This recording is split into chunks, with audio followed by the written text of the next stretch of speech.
कौन किसके भाग्य का खाता है। दूसरा, संसार का सबसे बड़ा बलवान कौन है।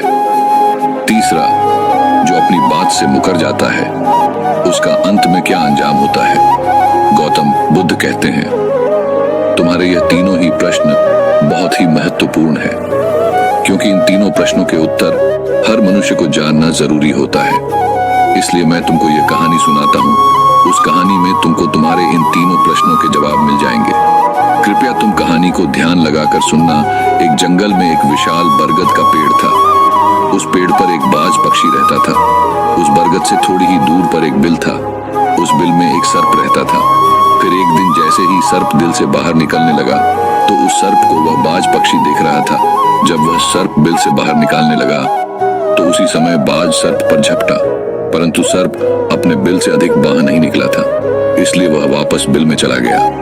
फिर थोड़ी देर बाद सर्प ने अपना मुंह बिल से बाहर निकाला और देखने लगा कि बाज पक्षी यहीं पर है या कहीं पर चला गया। फिर वह बाज पक्षी दोबारा उस सर्प पर झपटा, परंतु वह फिर से वापस अपने बिल के अंदर छुप गया। जैसे ही सर्प अपने बिल से बाहर निकलने का प्रयास करता तो बाज उस पर हमला करता और उसे उठाकर ले जाने की कोशिश करता। बाज मन में सोच रहा था कि जब भी तू बाहर निकलेगा तो मैं तुझे अपना भोजन बना लूंगा, और सर्प उस बाज के डर से बिल में छुपा रहता है।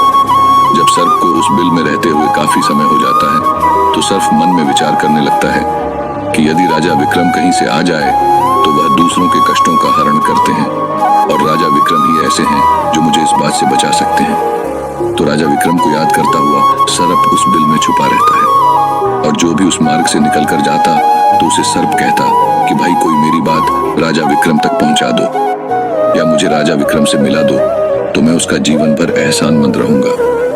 फिर एक दिन राजा विक्रम, जो दूसरों के दुखों को दूर करते थे, वह जंगल में जा रहे थे और उसी मार्ग से निकल कर जा रहे थे। तभी सर्प को पता चला कि रास्ते से कोई जा रहा हो, तो वह सर्प बिल के अंदर से ही कहने लगा, भाई कोई मुझे राजा विक्रम से मिला दे तो मैं उसका जीवन भर एहसानमंद रहूंगा। यह बात जब राजा विक्रम ने सुनी तो राजा विक्रम कहने लगा, क्यों भाई, आपको राजा विक्रम से क्या काम है। तो सर्प कहने लगा, देखो भाई, राजा विक्रम दूसरों के दुखों का हरण करते हैं और मैं बहुत दिनों से इसी बिल में पड़ा हुआ हूँ। मैं बहुत दुखी हूँ। यदि मैं इस बिल से बाहर निकलता हूँ तो इस वृक्ष पर एक बाज पक्षी का निवास है।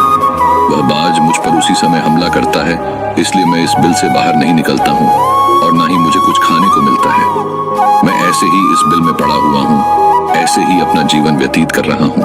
राजा विक्रम कहने लगे कि हे सर्पराज, मैं ही राजा विक्रम हूँ, बताओ तुम्हारे कष्ट का निवारण कैसे करूं। तो सर्प कहने लगा, हे महाराज, जैसा आपको उचित लगे ऐसा ही कीजिए, लेकिन मेरा इस बात से पीछा छोड़ा दीजिए, नहीं तो यह एक दिन मुझे मार डालेगा। राजा विक्रम कहने लगे, हे सर्पराज, तुम कहो तो मैं तुम्हें इस वन में कहीं दूर छोड़ दूं। सर्प कहने लगा, महाराज, जब आप मुझे दूर छोड़ने जाओगे तो ये बाज हमें देख लेगा और ये वहीं पर जाकर फिर से बैठ जाएगा और मौका मिलते ही ये मुझे मार डालेगा। राजन, आप मुझे कुछ समय के लिए आपके अंदर में बिठा लीजिए। आप पेट में बैठने के लिए मुझे स्थान दे दीजिए। जब इस बाज को पता नहीं चलेगा कि सर्प कहाँ गया, और मैं तुम्हारे साथ इस वन से बहुत दूर चला जाऊंगा, और आगे जाने के बाद मैं तुम्हारे पेट से बाहर आ जाऊंगा। राजा विक्रम कहने लगे, ठीक है सर्पराज, आप मेरे पेट में प्रवेश कर जाइए।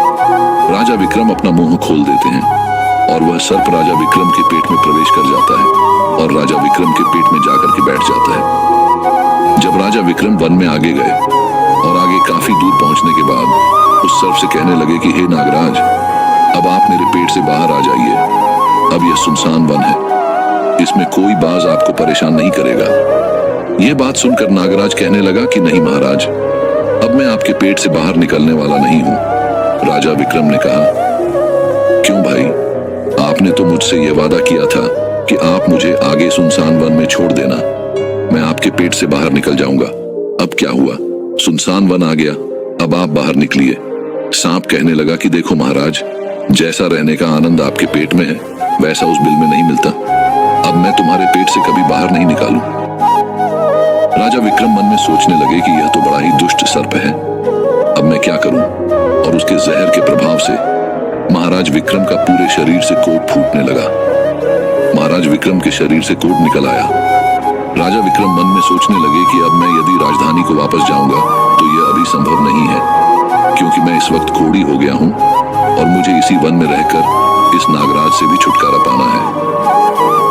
यह सोचकर महाराज विक्रम एक पेड़ के नीचे झोपड़ी बनाकर सो जाते हैं। उनके शरीर से कोढ़ टपकने लगा और बदबू आने लगी, जो कि सर्प का जहर था।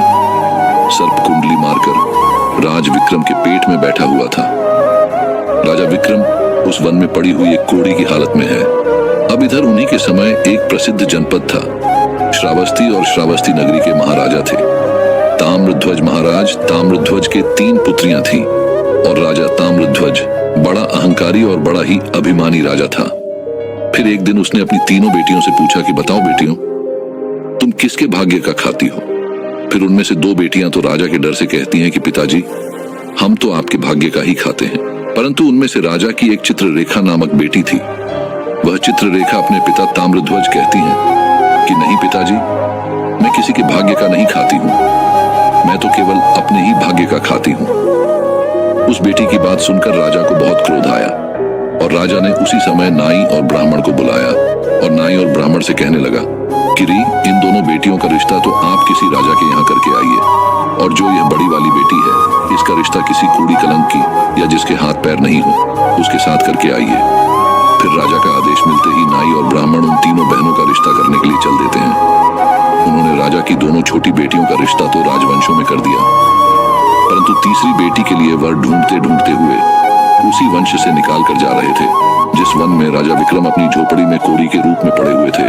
उनके शरीर से कोढ़ बह रहा था।